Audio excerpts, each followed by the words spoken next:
इंद सद्वंदियाणं तिहुमणहित मधुर विसद्वक्काणं अंतातीत गुणाणं नमो जिणाणं जिद भवाणं।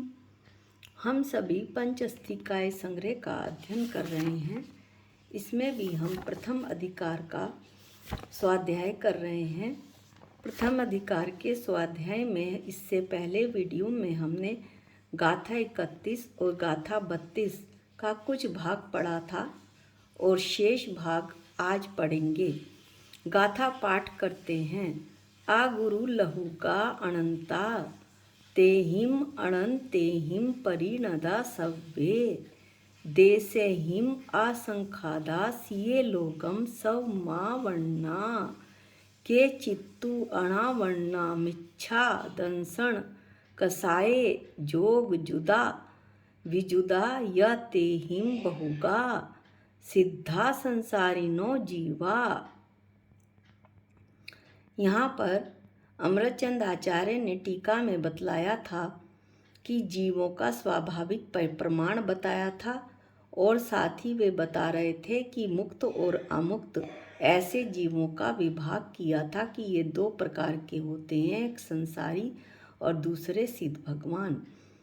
प्रमाण में हमने पढ़ा था कि गुणों की अपेक्षा जीव अनंत गुणों वाला होता है और क्षेत्र की अपेक्षा जीव असंख्यात परदेशी होता है।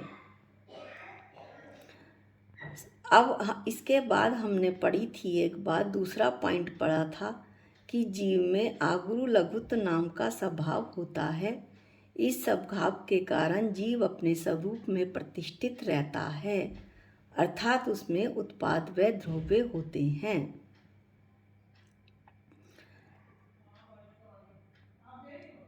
इसके बाद तीसरे पॉइंट में हमने ये पढ़ा था कि किसी गुण में अंश की कल्पना करने पर उसका छोटे से छोटा जो अंश होता है उसे उस गुण का, यहाँ पर आगुरु लघु गुण है तो आगुरु लघु गुण का अविभागी प्रतिच्छेद कहा जाता है।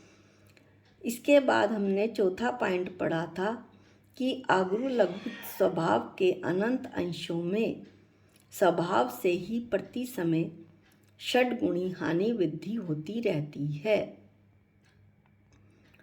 इसके बाद की हम टीका पढ़ते हैं कि जो जीव होते हैं वे जीवों के एक प्रदेश जो कैसे होते हैं, एक प्रदेश पढ़ते हैं हम कि उनके अर्थात जीवों के एक प्रदेश जो कि अविभाग परमाणु जितने माप वाले सूक्ष्म अंश रूप हैं वे असंख्य हैं।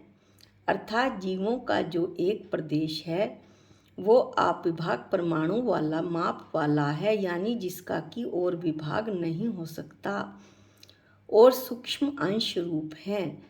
ये प्रदेश असंख्य होते हैं, इसलिए जीव असंख्यात प्रदेशी होता है।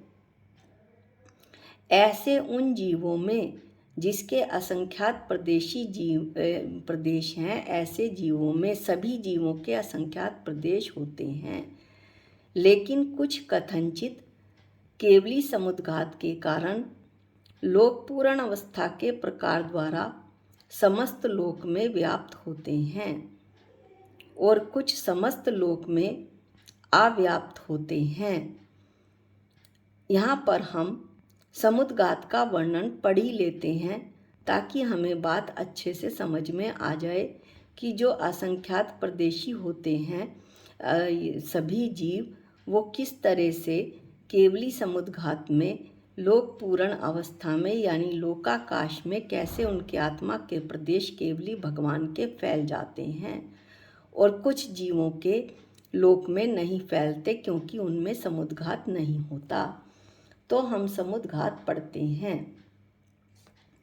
केवली समुद्घात किसे कहते हैं? जब केवली भगवान की आयु अंतर्मुहूर्त शेष रहती है और जो शेष 3 आघातीय कर्मों की स्थिति होती है वो अधिक होती है आयु कर्म से। तो आयु कर्म के बराबर स्थिति करने के लिए 3 आघातीय कर्म कौन कौन से? नाम, गोत्र और वेदनीय कर्म अनंत भगवान के होते हैं। तो इन कर्मों की स्थिति आयु कर्म के बराबर करने के लिए आत्म प्रदेशों का दंड, कपार, प्रतर और लोक पूरण के माध्यम से बाहर निकलना होता है। इसे केवली समुद्घात कहते हैं। 4 घातीय कर्म तो अनंत भगवान ने नष्ट कर लिए। अब मोक्ष के लिए उन्हें 4 आघातीय कर्म जो हैं वो नष्ट करने बाकी हैं और भगवान की आयु अंतर्मुहूर्त शेष रह गई है। तो शेष 3 आघातीय कर्मों की स्थिति आयु कर्म से ज़्यादा होती है। आयु कर्म के बराबर स्थिति करने के लिए उनके जो आत्म प्रदेश हैं वो पूरे लोकाकाश में 4 तरह से फैलते हैं। दंड, कपाट, प्रतर और लोक पूरण के माध्यम से बाहर निकलते हैं। इस समुद्घात को केवली समुद्घात कहते हैं। इसका दृष्टांत बड़ा अच्छा आचार्य बताते हैं कि जैसे गीली धोती को यदि हम रेलिंग पर डाल दें और उसे पूरी खोल दें वो जल्दी से सूख जाती है, लेकिन यदि बिना फैलाए ऐसे ही तह करके डाल दें तो वो नहीं सूखती। बिल्कुल वैसे ही दृष्टांत के रूप में आचार्य बताते हैं कि आत्मपदेश फैलाने से कर्म जो है कम स्थिति वाला हो जाता है और बिना फैलाए उनकी स्थिति घटती नहीं है। ऐसा दृष्टांत आचार्य देते हैं। इस प्रकार केवली समुद्घात 4 प्रकार से होता है। दंड समुद्घात, कपाट समुद्घात, प्रतर समुद्घात और लोकपूरण समुद्घात। जो दंड समुद्घात है उसमें आत्मा के प्रदेश डंडे के आकार में लोक में फैलते हैं। कपाट समुद्घात में आत्मा के प्रदेश किवाड़ की आकृति में लोक में फैलते हैं और प्रतर समुद्घात में आत्मा के प्रदेश पूरे लोकाकाश के अंदर फैल जाते हैं। मात्र बात वलयी बचा रह जाता है जो अंत में होता है, जब उसमें भी आत्मा के प्रदेश पहुंच जाते हैं, अर्थात पूरे लोकाकाश जितने लोकाकाश के प्रदेश हैं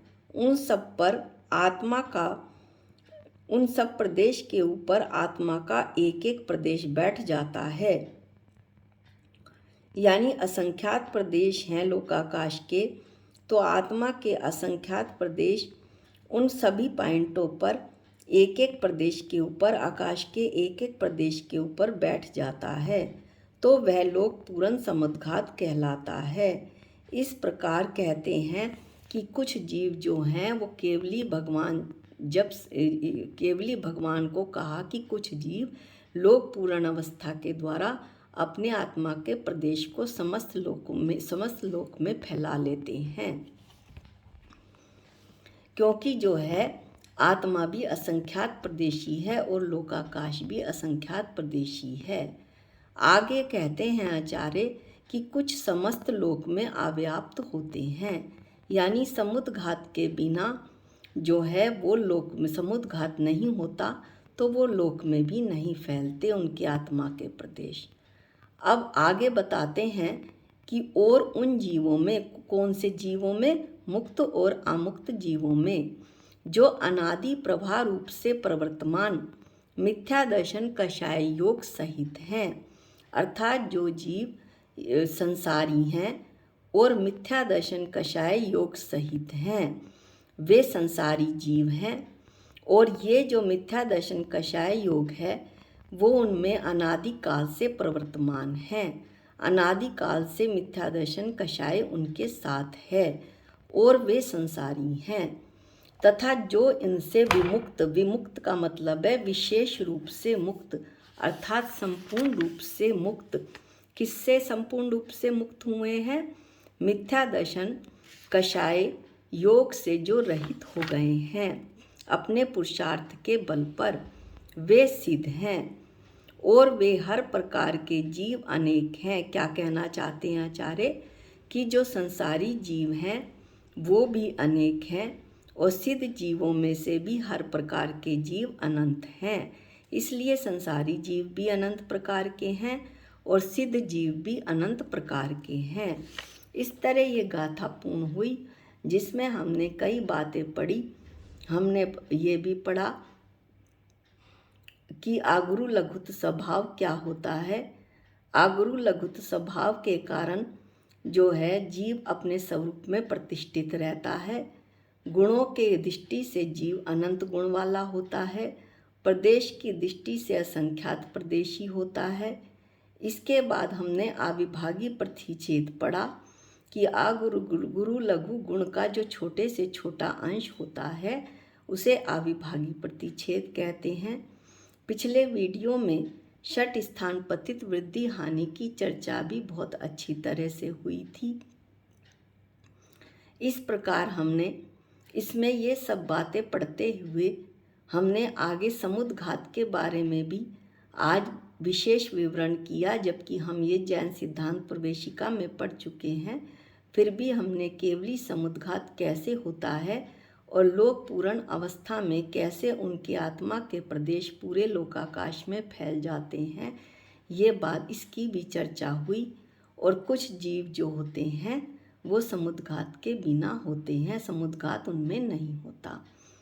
कुछ जो जीव होते हैं वो अनादिकाल से मिथ्या दर्शन कषाय योग के साथ होते हैं, वो संसारी जीव होते हैं।